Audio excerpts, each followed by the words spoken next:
வாழ்க வையகம் வாழ்க வையகம் வாழ்க வளமுடன் சிந்தனையே உடல் நலத்தை சீரமைத்து ஓய்வித்த குருவே வாழ்க, குருவே துணை. வேதாத்திரியம் வாழ்க வளமுடன். இன்று வரை உலகில் தோன்றிய அனைத்து சித்தர்களும் ஞானிகளும் மகான்களும் மற்றும் வேதாத்திரிய கோட்பாடுகளை அர்ப்பணிப்புணர்வோடு அகிலமெங்கும் உணர்வாக்கிக் கொண்டிருக்கும் ஞான ஆசிரியர்களின் மதிநுட்பமும் குருவர்களோடு சூக்குமமாய் நம்மை சூழ்ந்திருந்து நாம் உய்வதற்கு துணை நிற்குமாக என்று சங்கல்பித்துக் கொண்டு இன்றைய தவ நிகழ்வை இறைவணக்கம் குரு வணக்கத்தோடு நாம் இனிதே துவங்குவோம். இறைவணக்கம் பாட அருள்நிதி சஞ்சீவ் சிதம்பரம் ஐயா அவர்களும், குரு வணக்கம் பாட அருள்நிதி அடியேன் பாடுகிறேன். வாழ்க வளமுடன். வாழ்க வளமுடன். இறைவணக்கம். அழுத்தமெனும் முந்தாற்றல் ஒன்றைக் கொண்டே அணுமுதலாய் அண்ட கோடி அனைத்துமாக்கி வழுத்துமோர் அறிவு முதல் ஐந்தும் மாறும் வகை வகையாய் உயிரினங்கள் தோற்றுவித்து முழு திறனுடன் காத்து முடிக்கும் மேலாம் முழுமுதற் பொருளே நம் அறிவாயாற்றும் பழுத்த நிலை வரும் வரையில் நீ நான் என்போம் பதமடைந்தோம் ஒன்றானோம் பரமானந்தம். வாழ்க வையகம், வாழ்க வளமுடன். வாழ்முடன் குரு வணக்கம். புருவத்திடை முந்தன் பூவிரலால் தொட்டு எந்தன் உயிருணர்த்தி புன்செயல்கள் பதிவழிந்து பூர்வ நிலை அறிவறிய துரியம் தந்து கருவறிந்து அகத்தவத்தால் களங்கங்கள் போக பெருங்களத்தமர்த்தி கருத்துடனே விளைவறிந்து ஐந்து புலன்களை ஆளும் கலை போதித்து உருவத்தில் உயிரை உயிர்க்குள் உள்ளமை பொருளை அறிவாய் காட்டி ஒழுக்கத்தால் உலகினையே நட்பு கொள்ளும் அன்பு நெறி விளங்க வைத்து திருத்தமொடுகாய கற்பம் சீர்கர்மயோகம் உடற்பயிற்சி தந்து சிந்தனையை உடல் நலத்தை சீரமைத்து உய்வித்த குருவே வாழ்க, குருவே வாழ்க. வாழ்க வளமுடன். இன்றைய நாள் முழுவதும் எந்த எண்ணம் சொல் செயல் செய்தாலும் மூலாதார நினைவோடு செய்வோம். வாழ்க வளமுடன். வாழ்க வையகம், வாழ்க வையகம், வாழ்க வளமுடன். குரு வாழ்க, குருவே துணை. இன்றைய மூலாதார தவத்தினை மிகச் சிறப்பாக வழி நடத்தி தந்த ஞானாசிரியர் பேராசிரியர் அருள்நிதி ஸ்ரீராம் ஜெயபிரகாஷ் ஐயா அவர்களும் அவரது அன்பு குடும்பத்தினரும் அருட்பேராற்றல் கருணையினால் உடல் நலம், நீளாயுள், நிறை செல்வம், உயர் புகழ், மெய்ஞானம் ஓங்கி வாழ்க வளமுடன், வாழ்க வளமுடன், வாழ்க வளமுடன். தொடர்ந்து ஞான களஞ்சிய கவி விளக்கம், ஞானமும் வாழ்வும் தொகுப்பிலிருந்து அறிவின் இயல்பு என்ற தலைப்பில் உள்ள கவிக்கு விளக்கம் வழங்கிட மூத்த பேராசிரியர் ஞானாசிரியர் அருள்நிதி பழனிசாமி வேலுசாமி ஐயா அவர்களை அன்போடு அழைத்தமைவோம். வாழ்க வளமுடன் ஐயா. வாழ்க வளமுடன் ஐயா. வாழ்க வையகம், வாழ்க வையகம், வாழ்க வளமுடன். குரு வாழ்க, குருவே துணை. சான்றோர் பெருமக்களே, ஞானமும் வாழ்வும் கவிதை தொகுப்பின் தொடர் சிந்தனையில் இன்றைய கவியின் தலைப்பு அறிவின் இயல்பு. அறிவு 6ஆம் நிலையை எய்த பின்னர் அது முழுமை பெற்று தன்னை அறியும் மட்டும் அறிவிற்கு அமைதி கிட்டா. அவ்வப்போது அதில் தேவை, பழக்கம், சூழ்நிலைகளுக்கு ஒப்ப அறிவேதான் காமம் முதல் அருகுணங்கள் ஆகி விளைவாய் இன்ப துன்பம் துய்த்து அறிவு தன் மூலநிலை நோக்கி நிற்கும். அதன் பிறகே படிப்படியாய் முழுமை எய்தும். அறிவின் இயல்பு. அறிவு அறியும் திறனுடையது என்று மகிழ்ச்சி சொல்வார்கள். பைபிளிலே கூட ஆதாம் ஏவாள் அறிவுக்கனியை புசித்த பிறகுதான் தாங்கள் நிர்வாணமாக இருக்கிறோம் என்பதை அறிகிறார்கள். எனவே அறியும் திறன் உடையது அறிவு. இதுவே ஆதியாகிய சுத்த வெளியின் பரம்பொருளின் இயல்பு.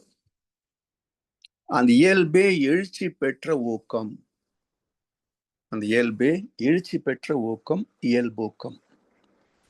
அந்த இயல்பூக்கத்தில் பிறந்த விதி, இறை துகள் தோன்றிய போது பிறந்த விதி இயல்பூக்க விதி.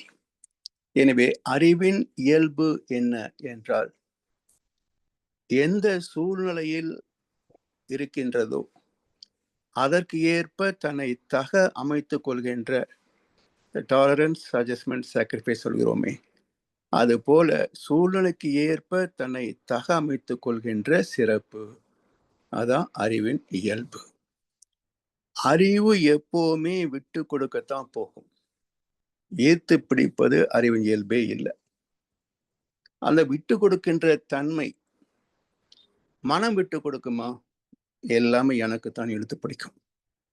அப்போ குடும்பத்திலே கூட குடும்ப அமைதியை பற்றி மகிழ்ச்சி பேசுற போது யார் விட்டு கொடுப்பார்கள் என்றால், யார் அறிவிலே உயர்ந்தவர்களோ அவர்களே விட்டு கொடுப்பார்கள்.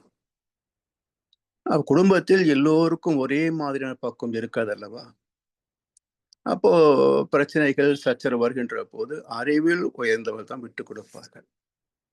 எனவே அறிவின் இயல்பே டிரான்ஸ்பரன்சி என்று சொல்லக்கூடிய விட்டு கொடுக்கின்ற, அதே சமயத்தில் அதை அன்பால் ஆட்கொள்ளக்கூடிய இயல்புடையது அறிவு.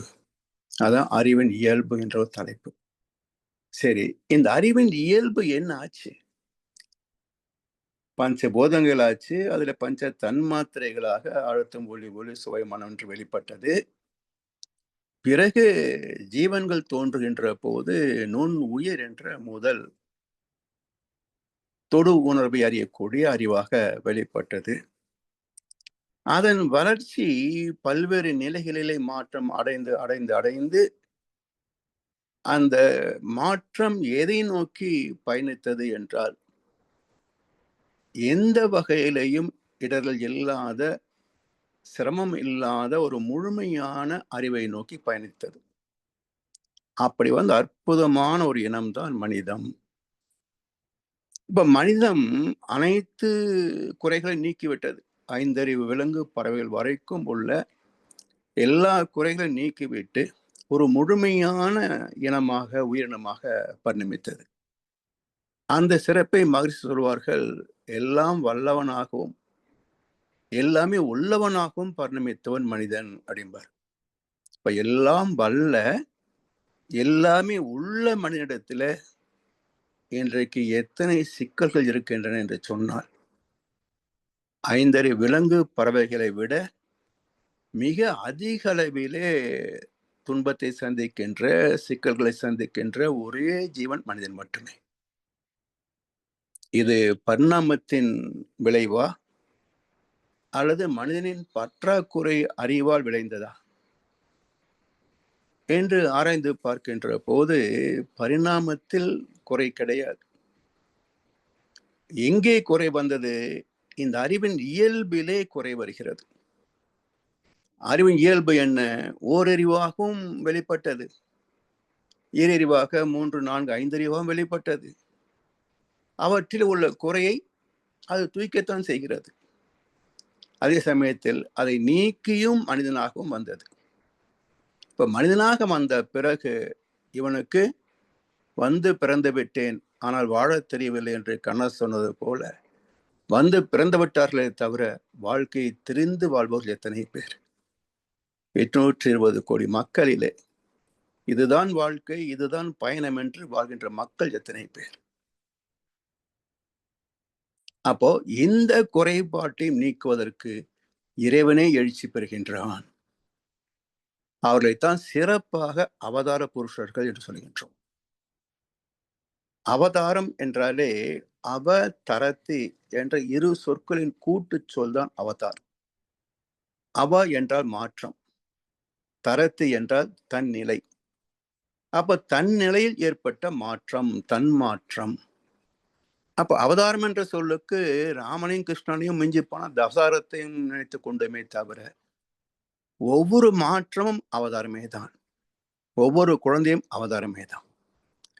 சில சமயங்கள்ல வீட்டுல குழந்தைங்க ரொம்ப குணுப்பச்சுங்க, அது குழந்தையாது அவதாரம் அப்படின்றாங்க இல்லையா? அப்ப அதுக்கு என்ன அர்த்தம் தெரியாது, ஆனா அப்படி வார்த்தையை பயன்படுத்துவதை நான் கேள்விப்பட்டிருக்கிறேன். அப்போ ஏதோ ஒரு மாற்றத்தை நோக்கி நிகழ்வது ஒரு அவதாரம் என்ற கருத்தை வச்சுக்கலாம். எனவே இயற்கையின் அறிவின் இயல்பே எல்லாவற்றும் வந்த பிறகு அந்த குறை நீக்கணும் இல்லையா? அப்ப மனிதனாக வந்த பிறகு நீங்கும் என்று எதிர்பார்த்தது நீங்கவில்லை. அப்ப என்ன குறை? இவனுக்கு தன் மூலத்தை பற்றிய அறிவு இல்லாத ஒரு பற்றாக்குறை. அதுக்கு என்ன செய்யலாம்? மனித இனத்திலேயே யார் சிந்தனையில உயர்ந்திருக்கிறார்களோ அவர்களை இயற்கை தேர்ந்தெடுக்கிறது, அவர்களை குருவாக உயர்த்துகிறது. அவருக்கு தன்னை அறிவித்து தன் விதியை அறிவித்து மக்களுக்கு தொண்டு செய்கின்ற வழிகாட்டுகின்ற பொறுப்பையும் அதுக்கு தந்து விடுகிறது. இயற்கையின் தேர்வு. எவ்வளவு அவஸ்தைப்பட்டாலும் அவங்களால அதிலிருந்து விலக முடியாது. எத்தனை மகான்கள் யார் சுகமான வாழ்க்கையா வாழ்ந்தாங்க? எல்லாரும் அவசரப்பட்டு அகாலத்தில் போனவங்க தான். அப்ப ஏன் அதை விடவில்லை என்றால் அதற்கென்றே பிறப்பிக்கப்பட்டவர்கள் இயற்கையால், இறை நீதியால். அப்போ அவங்க என்ன செய்யறாங்க? இந்த குறைப்பட்ட அறிவை நிறைவு செய்யும் விதமாக இயற்கை தத்துவத்தை, இறை தத்துவத்தை, இறை நீதியை, இயற்கை சட்டத்தை நமக்கு எடுத்து விளக்கி சொல்கிறார்கள். இப்போ அறிவும் எல்லா இடத்திலும் இருக்கு. 6 அறிவு உள்ள மனிதனிடத்துல எல்லாரிடத்திலும் அறிவு இருக்கு, 6 அறிவு இருக்கு. அதை மறந்து விட்டதனால நினைவுபடுத்துவதற்காக மகான்களும் வருகிறார்கள். இப்போ மகானின் கடமை மக்களுக்கு அறிவுரை சொல்வது. மக்களின் கடமை என்ன? ஒரு மகானை மதித்து ஏற்று அவர் காட்டுகின்ற வழியிலே வாழ்வது. இப்ப இந்த இடத்திலேயும் குறைபாடு. சிந்திக்கின்ற அறிவை இறைவன் தந்தான், சிந்தனை தூண்டுகின்ற மகானையும் இறைவனையும் அனுப்பி வைத்தான். சிந்திக்க மாட்டேன் என்று அடம் பிடிக்கின்ற மனிதர்கள், சிந்திக்க மாட்டேன் என்று அடம் பிடிக்கின்ற மனிதர்கள், இவர்கள் எப்படி திருத்துவது? அதுதான் என்னது என்கவுண்டர். போலீஸ்காரங்க செய்தால் மட்டும் என்கவுண்டரா? இயற்கையும் என்கவுண்டர் பண்ணும். தண்ணி போற பாதையில குடிசை கட்டிக்கிட்டா ஒரு நாளைக்கு வெள்ளம் வந்து என்கவுண்டர் பண்ணி குடிசையெல்லாம் தூக்கிடும். அதே போல் இயற்கை விதியை குறுக்கே போனா ஒரு நாளைக்கு இயற்கை விதியை என்கவுண்டர் பண்ணும். அது கூடி சீக்கிரம் நடக்கும், ஒரு 5-10 வருஷத்துக்குள்ள நடக்கணும். இல்லைன்னு உலகம் இது வராது. உலகம் இது வந்தே தூரம் மட்டும் மகர்ஷி தீர்க்க தரிசனமாக சொல்லிட்டார். நான் ஏதோ சும்மா சொல்லலை, விரிந்து அறிவில் கண்ட உண்மை இது என்று ஆணைத்தரமாக சொல்லி போயிருக்கிறார்.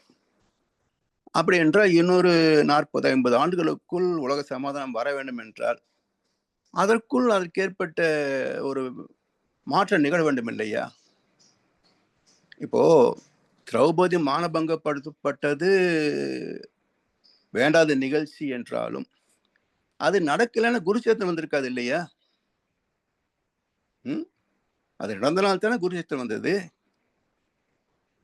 அப்போ இலக்குவன் வார்த்தை கேட்டு சீதை நின்றுக்கலாம் இல்லையா? கோடியை தாண்டுதுனா வந்த விபரீதம் தானே ராவணவதம். அது போல ஏதோ ஒன்று நடத்தும் இயற்கை.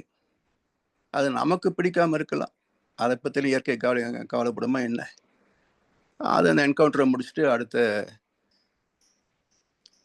உலக அமைதிக்கான திட்டத்தை செயல்படுத்த தொடங்கிவிடும். அதற்கு முன்பு திருந்தி கொண்ட பிழைப்பார்கள், திருந்தியவர்கள் பிழைப்பார்கள். கீதை என்ன சொல்லுகிறது? பிரளயங்கள் அவனை தீண்டுவது இல்லை. பைபிள் என்ன சொல்கிறது? யாரெல்லாம் யோவான் கப்பலில் ஏறுவார்களோ அவர்கள் எல்லாம் பிழைப்பார்கள், மற்றவர்கள் அழிந்து போவார்கள் என்று பைபிளும் பகவத்கீதையும் தெளிவா சொல்லிடுச்சு. எனவே யார் திருந்துகிறார்களோ அவர்கள் பாக்கியவான்கள். யார் திருந்துகிறார்களோ அவர்களெல்லாம் பாக்கியவான்கள். திருந்தவில்லையா என்கவுண்டர், தண்டிக்கப்படுவார்கள். அதுதான் அறிவின் இயல்பு. சரி, இதுல வந்த மனித இனம் 6ஆம் அறிவாம் நிலையை எய்த பின்னர் அது முழுமை பெற்று தன்னை அறியும் மட்டும் அறிவுக்கு அமைதி கிட்டா. அதாவது ஏதோ ஒன்று நம்மை துரத்தி கொண்டே இருக்கு.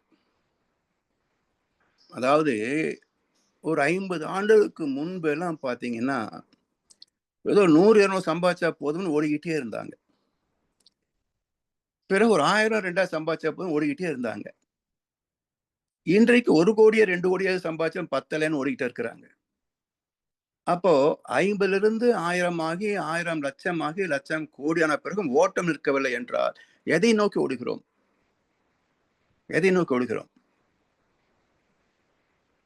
தெரியல. நமக்கு தெரியாமலேயே யாரோ நம்மை துரைத்து கொண்டிருக்கிறார்கள். பகவத்கீதையில அழகா சொல்லுவாங்க. கிருஷ்ணா, அர்ஜுனன் கேட்பான், கிருஷ்ணா, ஏதோ ஒன்றா உந்தப்பட்டவன் போல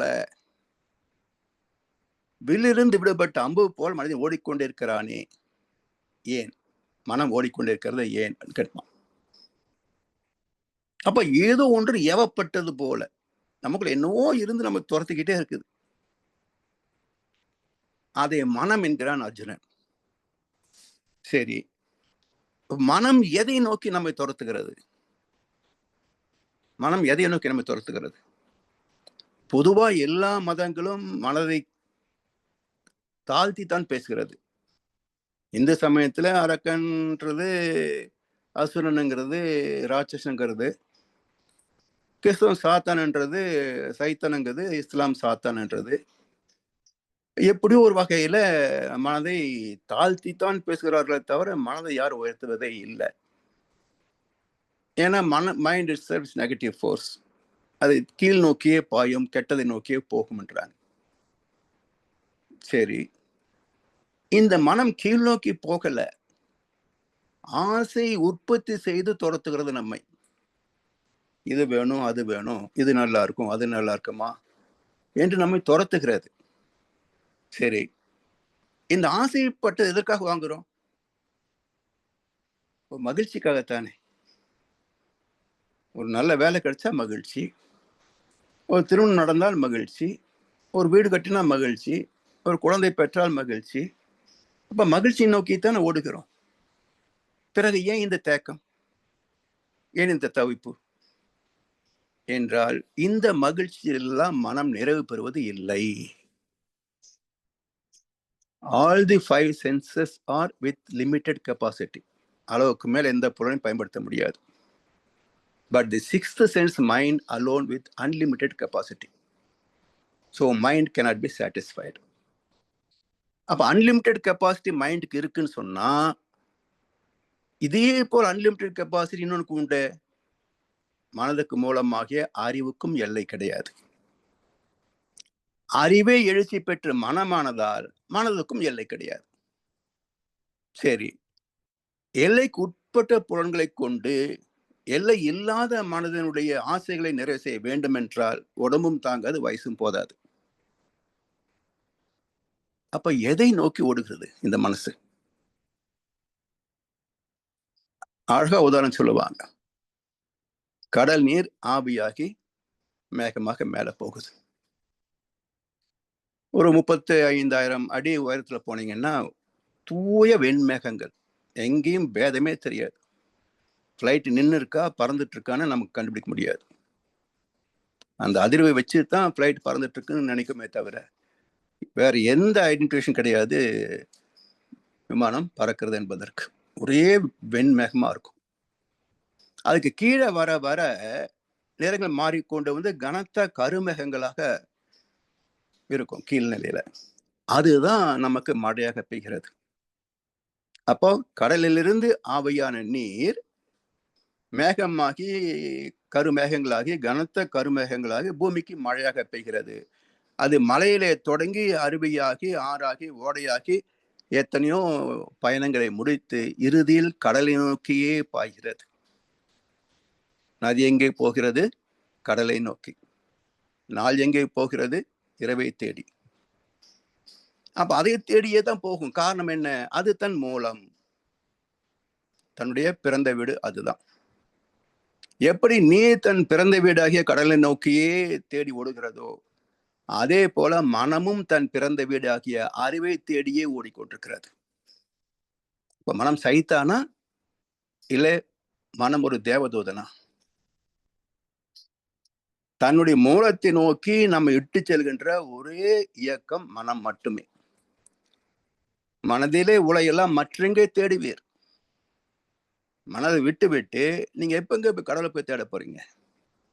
எப்படி அடைய முடியும்? ரூட்டே இதுதானே. மனதை விட்டு விட்டு எதை தேட முடியும்? எப்படி அறிய முடியும்? அப்ப மனம் ஒரு தேவதூதன், சைத்தான் அல்ல. புரிந்து கொள்ளாத வரைக்கும் அது சைத்தான். புரிந்து கொண்டு விட்டால் அதுவே இறைதூதன். கள்ள புலன் 5 காலாமணி விளக்கு. எல்லை கட்டிய வரைக்கும் அது கள்ள புலன். தெளிந்த மனதில் அதுவே கலங்கரை விளக்கம். அது போல எல்லை கட்டிய மனம் சைத்தான், தன்னை அறிந்த மனம் இறைதூதன். அப்ப இறைவனையும் அறிவதற்காகவே மனம் நம்மை துரத்தி கொண்டிருக்கிறது. அங்கே போய்விட்டால் வேற ஏதாவது கேட்குதா பாருங்களேன். அதாவது தான் ஈட்டிய செல்வமே மன்னனுக்கு நிகரான செல்வம் வைத்திருந்தவர் பட்டினத்தார். அரசு கஜானா எவ்வளவு இருக்குமோ அது போன்ற சொத்து பட்டினத்தார் வீட்டுல இருக்குமா. ஆனா நிறைவு இல்லை. தத்து பிள்ளையை துரத்தினார், போய் சம்பாதிச்சுட்டு வாடா. குன்றி தின்னால் குந்தி தின்னால் குன்றும் மாயும், போ போ. அவன் போய் மூட்டையா வைரம் வைடூரம் கொண்டு சேர்த்தான். ஒரே ஒரு அட்வைஸ், நமக்கு பக்கம் பக்கமா தத்துவம் எழுதியும் படித்தும் கூட நமக்கு பற்று விலகவில்லை. ஒற்றை வரி தந்த ஞானம், ஒற்றை வரி தந்த ஞானம். காதற்ற ஊசியும் வாராதுகான் கடை வழிக்கு. எதுக்கப்பா இவ்வளவு சம்பாதிச்சு வர சொன்னேன்? நீ சாகும்போது என்ன வரப்போகுது கூட? இந்த ஊசி இருக்கே, காது இருந்தா தான் தைக்கிறதுக்கு பயனாகும். காது இல்லைன்னா யூஸ்லெஸ். அது கூட வராது. அப்புறம் எங்க தங்க விரல் வரப்போகுது சொல்லுங்க? அருணாக்கர் கூட கட் பண்ணிட்டு தான் அனுப்புறாங்க. எதையும் விட்டுவிக்க மாட்டாங்க, எல்லாம் ஊறிவிடுவாங்க. எது கூட வரும்? நாடி வருவது எது? பாவ புண்ணியம் அல்லாது நாம் அறையில் அணியும் கோவணமும் வராதுன்னாரு. எனவே அந்த அவ்வளவு பற்று இருந்தவர் அந்த ஒற்றை வரி தந்த ஞானத்துல முற்றும் துறந்தார். அரிது அரிது பட்டினத்து அடிகளை போல துரத்தல் அரிதுன்னு சொன்னாங்க இன்னொரு ஞானி. ஆனா அது உண்மை இல்லை. இவரை விட துறந்தவர் பத்திரகிரி மகாராஜா. சரி, இப்போ துறந்த பிறகு என்ன சொல்றாரு பாருங்களேன், பிச்செடுக்க திருவோடு உண்டு, படுத்துறங்க திண்ணை உண்டு, அது சொந்த திண்ணையில ஓராம் வீட்டு திண்ணை, உச்சரிக்க பஞ்சாட்சரம் உண்டு நமச்சிவாயா. இன்னும் வேற என்ன பாக்கியம் வேணும்னு கேட்கிறார். மன்னனுக்கு நிகரான சொத்துக்கள் இருந்த போது போதாது என்று சொன்ன மனம் இப்போ ஒண்ணுமே இல்லாம ஓட்டாண்டிய படுத்துக்கிட்டு இதுக்கு மேல என்ன சுகம் வேணும் அப்படின்னு கேட்குது. அதான் கண்ணதாசன் கேட்பார், அருமையான 4 வரிகள், வேதத்துக்கு நிகரான 4 வரிகள். கேள்வி வரும்போது பதில் ஒன்று வேண்டும், கேட்க நினைக்காத மனம் ஒன்று வேண்டும், வாழ்வை உனதாக நீ வாழ வேண்டும், மனதை மனமாக நீ காண வேண்டும். 4 வரி, 4 வேதங்கள். எப்படி பாருங்க, கேள்வி வரும்போது பதில் ஒன்று வேண்டும். நான் ஏன் பிறந்தேன்னு கேள்வி கேட்டா பதில் எங்க கிடைக்கும்? நம்ம மதவாதி கிட்டியா, நம்ம அமைச்சர்கள் கிட்டியா, இல்லை வியாபாரி கிட்டியா, இல்லை அம்மா அப்பாவா, பள்ளி கல்லூரியா? எங்கேயும் கிடைக்காது. ஞானம் பெற்றவர்கள் தான் கிடைக்கும். அப்ப இறைவன் துரியாதீதத்தில் நிலைக்கின்ற போது எந்த கேள்வி தோன்றினாலும் அந்த கேள்விக்குரிய விளக்கம் அகக்காட்சியாக கிடைக்கும் என்பார் மகர்ஷி அவர்கள்.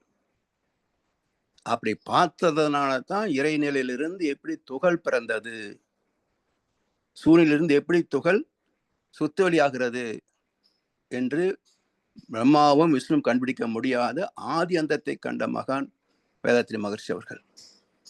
அதுபோல அந்த துரியாதீத நிலையில தான் கேள்வி வரும்போது பதில் கிடைக்கும். அதே துரியாதீதத்தில் தான் கேட்க நினைக்காத மனமும் கிடைக்கும். சரி, இந்த பெரும் பாக்கியம் யார் கொடுப்பாங்க? எங்க கிடைக்கும்?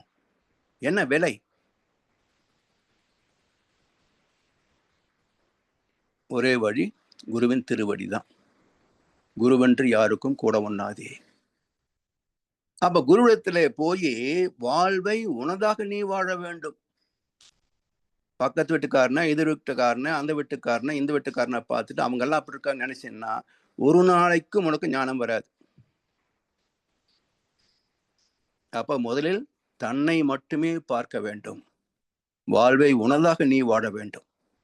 என் உடல், என் உயிர், என் ஆத்மா, என் வாழ்க்கை, இதுக்கு நான் தான் வாழ்ந்தாக வேண்டும், இன்னொருத்தர் வாழ முடியாது. அப்ப வாழ்வை உனதாக நீ வாழ வேண்டும். ஆனா தொந்தரவு இந்த மனசு இல்லையா, நிக்க மாட்டேங்குதே, கேட்க மாட்டேங்குதே, இது கூட மல்லு கட்ட முடியலையே. அப்போ மனதோடு மல்லு கட்டி ஜெயிக்க முடியாது. நந்திதவர் துதி, துதி பாடு, உனக்கு என்ன வேணும்? பரமன்ட்டு ஒரு இடம் வேணும், அதானே? இதெல்லாம் வேண்டாம், இதெல்லாம் மாயை, இதுல உனக்கு திருப்தி கிடைக்காது. நீ எத்தனை ஜென்மம் ஓடிக்கிட்டு இருக்கிற? எங்க அப்பா, தாத்தா, பாட்டி, கொள்ளு தாத்தா, பாட்டி, பெற்றேன் பல் பிறவே நீ ஓடிக்கிட்டே இருக்கிற. நான் சொல்றேன் கேளு, இதெல்லாம் வேண்டாம்.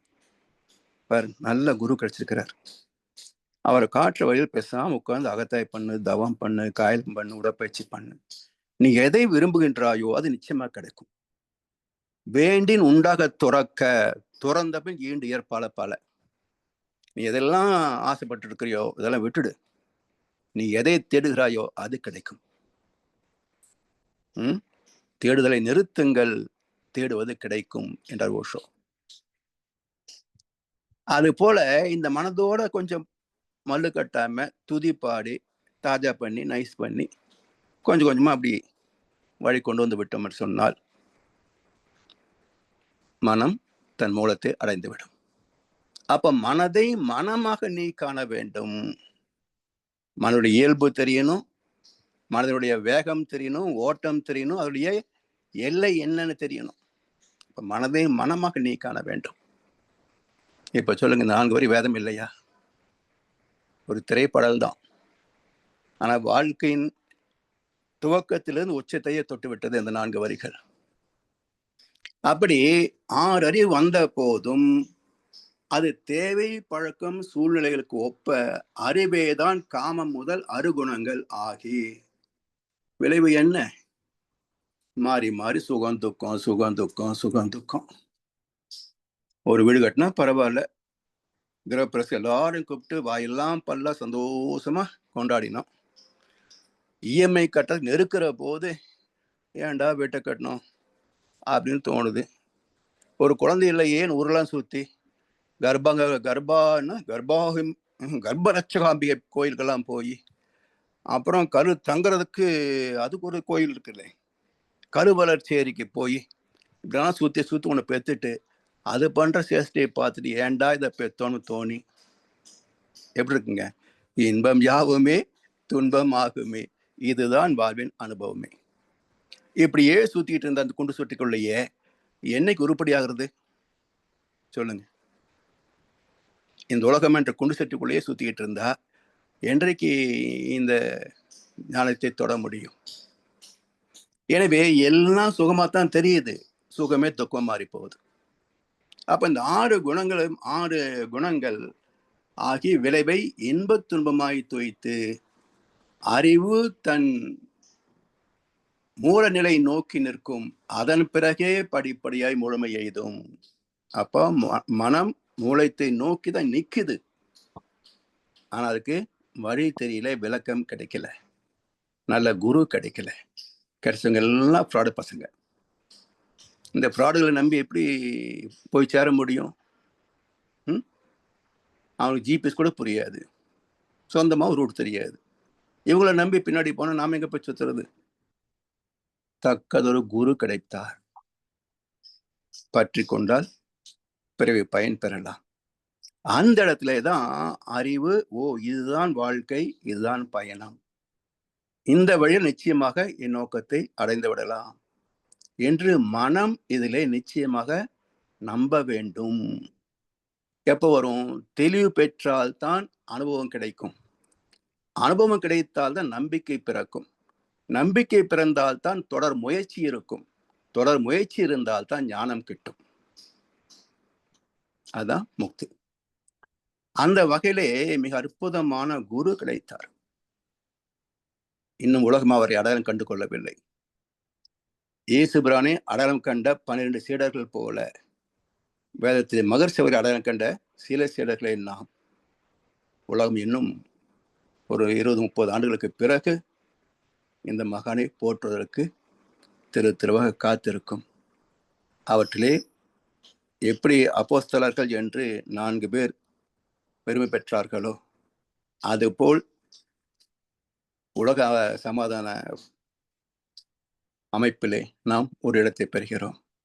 அப்படிப்பட்ட பாக்கியத்தை பெற்றவர்கள் நாம் என்ற பெருமையோடு இந்த ஆன்மீக பயணத்தை இனிதே தொடர்வோம் என்று சொல்லி வாய்ப்பளித்த செவிமடுத்த அனைவருக்கும் நன்றி பாராட்டி இந்த உரையை நிறைவு செய்கின்றோம்.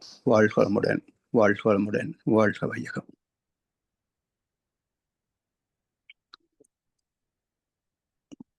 வாழ்க வளமுடன் ஐயா. வாழ்க வளமுடன். அருமை, மகிழ்ச்சி, நன்றிகள் ஐயா.